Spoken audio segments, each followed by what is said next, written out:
नमस्कार दोस्तों, JLO 2023 last vacancy आपके RPSC द्वारा 2019 में निकाली थी। उसके 4 साल बाद अब जो आपका इंतज़ार था लंबा चौड़ा समाप्त हुआ। टोटल RPSC ने आपके लिए 140 पोस्ट निकाली है, जिनमें से 6 पोस्ट TSP एरिया के लिए हैं। TSP एरिया मतलब ट्राइबल सब प्लान, ऐसा एरिया जहाँ पर 50% से ज़्यादा पॉपुलेशन माइनॉरिटीज़ की है। इनमें से भी 5 वैकेंसी जो है वो बैकलॉग यानी पिछले साल जो पिछली वैकेंसी में जो खाली रह गई वो है, तो ये ज़्यादा आप लोग दे भी नहीं सकते। ऐसे एरिया हैं जहाँ पे 50% से ज़्यादा पॉपुलेशन माइनॉरिटी की है, सभी लोग नहीं दे पाएंगे।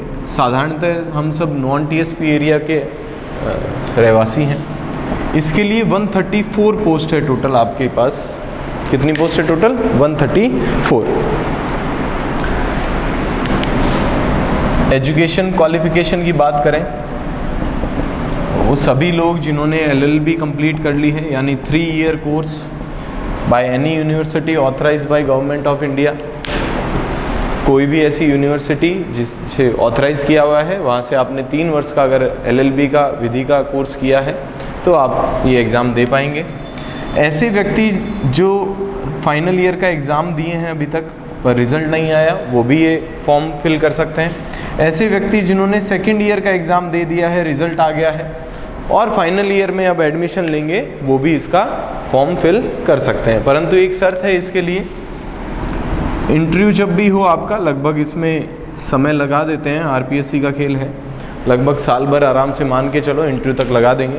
तो इंटरव्यू से पहले मतलब जिस दिन इंटरव्यू शुरू होने का प्रथम दिवस है, आपके इंटरव्यू के दिन नहीं, जिस दिन इंटरव्यू स्टार्ट होने का फर्स्ट दिन है, उस दिन आपके पास LLB की डिग्री होनी चाहिए। ये तो रही बात एजुकेशन क्वालिफिकेशन की। इसके अलावा हम बात करें सैलरी वगैरह, अच्छी भली पोस्ट है। लॉ के अंदर जो भी आप पोस्ट देखते हैं, चाहे APO देखें, RJS देखें, JLO देखें, सभी एक से बढ़कर एक पोस्ट है। इसकी भी हम सैलरी बात करें तो राजस्थान में इसका L10 पे स्केल है, यानी प्रोबेशन पीरियड जो आपका 2 साल का है, उसके अंदर आपको 23,700 रुपये फिक्स पे मिलेंगे। 23,700 रुपये फिक्स पे मिलेंगे, कट कुटा के लगभग 22,000 के आसपास। और आफ्टर प्रोबेशन सारे जोड़ के घटा के आप देखें DA वगैरह सारे, तो 46,000 रुपीज़ की लमसम आपको इन हैंड सैलरी मिलने वाली है स्टार्टिंग फेज़ के अंदर। तो अच्छी एक मॉडरेट सैलरी है, इसमें कोई दिक्कत वाली बात नहीं है। एज की हम बात करें इसके लिए, इन्होंने कहा है 1 जनवरी 2024 को हम कैलकुलेट करेंगे। अगर आप 21 वर्ष से ज़्यादा आयु के हैं तो वह 40 वर्ष से भीतर हैं तो ही आप ये फॉर्म भर सकते हैं, यानी 21 से तो ज़्यादा होना चाहिए और 40 से कम होना चाहिए। हाँ, कुछ स्पेशल कैटेगरीज हैं, उनके लिए इस आयु सीमा में छूट दी गई है। जैसे परित्यक्ता या तलाकशुदा ऐसी कोई महिलाएं हैं तो वो 58-59 साल की उम्र में भी ये फॉर्म फिल कर सकते हैं। 1 साल बाद रिटायरमेंट पार्टी, किट्टी पार्टी भी रख सकते हैं। इसके अलावा अगर हम बात करें तो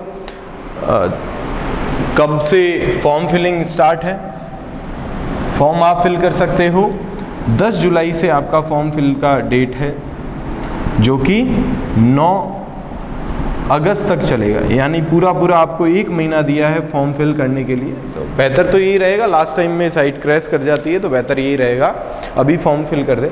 और जैसा कि अशोक गहलोत सरकार ने वादा किया है, उसके अनुसार 1 टाइम रजिस्ट्रेशन फ़ीस भी इन्होंने बताई है 600 रुपये जनरल कैटेगरी के लिए, और ऐसी जो रिजर्व कैटेगरी है उनके लिए 400 रुपये ये 1 टाइम रजिस्ट्रेशन की फ़ीस है, तो ये भी आप करवा लीजिए। इन्होंने एक टेंटेटिव डेट भी बताई है कि एग्ज़ाम कब होगा। यह डेट अक्टूबर मास की है। साधारणतः ऐसा करते नहीं है एग्ज़ाम्स के अंदर, परंतु इन्होंने बता दी है, तो आपके पास 3 महीने हैं और ये मेरे ख्याल से सफिशिएंट टाइम है JLO की तैयारी करने का। रही बात सिलेबस की, तो सिलेबस आपको सबको पता है, लॉ की जितनी भी तैयारियां हैं उनमें सबसे कम सिलेबस JLO का ही है। बहुत अच्छी पोस्ट और सबसे कम सिलेबस। टोटल 200 नंबर का ऑब्जेक्टिव टेस्ट होगा, इसमें भी बच्चों को कन्फ्यूजन है, कहीं पे वर्ड यूज़ है रिटन पेपर, तो रिटन का मतलब यहाँ ये नहीं है कि सब्जेक्टिव पेपर होगा, ऑब्जेक्टिव ही पेपर है, एकदम टेंशन फ्री रहो। टोटल 200 नंबर का ऑब्जेक्टिव पेपर है और इंटरव्यू है आपका 25 नंबर का। इन 200 में से 50 नंबर का आपका कॉन्स्टिट्यूशन ऑफ इंडिया, 50 नंबर का क्रिमिनल प्रोसीजर कोड और CPC civil procedure code, 50 number का एविडेंस एक्ट, लिमिटेशन एक्ट और इंटरप्रिटेशन ऑफ स्टैट्यूज, संविधियों का अर्थान्वयन जो आपके सिलेबस का पार्ट है, और थोड़ा बहुत इन्होंने ड्राफ्टिंग एंड प्लीडिंग भी बोला है, थोड़ी बहुत वो भी आपको आनी चाहिए। इसके अलावा 50 नंबर हिंदी और इंग्लिश ग्रामर, हिंदी भी है इसमें, 25 नंबर की हिंदी है और 25 की इंग्लिश है। टोटल 200 नंबर का आपका पेपर है। सभी में मिनिमम मार्क्स बताएं इन्होंने 40% होंगे। ईच सब्जेक्ट में आपको 40% कम से कम लाने हों। जो रिजर्व्ड कैटेगरी हैं उनके लिए इन्होंने लिखा है कि अभी तो स्पेसिफिक नहीं किया कि उनको मिनिमम कितने मार्क्स चाहिए, पर इन्होंने लिखा है कि हम उनके लिए अलग से डिसाइड कर सकते हैं, लाइक 35% भी वो डिसाइड कर सकते हैं। फिलहाल सभी के लिए मिनिमम मार्क्स 40% ही है। रही बात इंटरव्यू की, तो इंटरव्यू में भी मिनिमम मार्क्स अभी तक डिसाइड नहीं है, पर मिनिमम मार्क्स डिसाइड किए जा सकते हैं। यहाँ भले ही पूरे में से पूरे आ जाएं, अगर ये मिनिमम मार्क्स नहीं लाओगे तो फेल किए जा सकते हो। साधारणतः करेंगे नहीं, पर कर सकते हैं, कोई मना नहीं है। सारे पेपर का टाइम पीरियड जो है 3 आवर्स का होना है और मोर देन सफिशिएंट है ये। लगभग पेपर हर बच्चे का अगर थोड़ा बहुत पढ़ा हुआ है 2 घंटे में ये पेपर कंप्लीट हो जाते हैं, पर इन्होंने टाइम खूब दिया है, लगभग 3 घंटे का हर उसमें टाइम दिया है। तो सारे दमखम से लग जाओ, कुछ ही समय बाद APO की भी वैकेंसी आने को तैयार है, तो कम समय है। अक्टूबर में टेंटेटिव डेट दे रखी है इन्होंने, तो अक्टूबर तक, अक्टूबर नहीं तो नेक्स्ट मंथ अक्टूबर से आगे ये करवा ही देंगे। तो आप तो अक्टूबर फर्स्ट वीक मान के ही चलो और उसी हिसाब से तैयारी करो। धन्यवाद।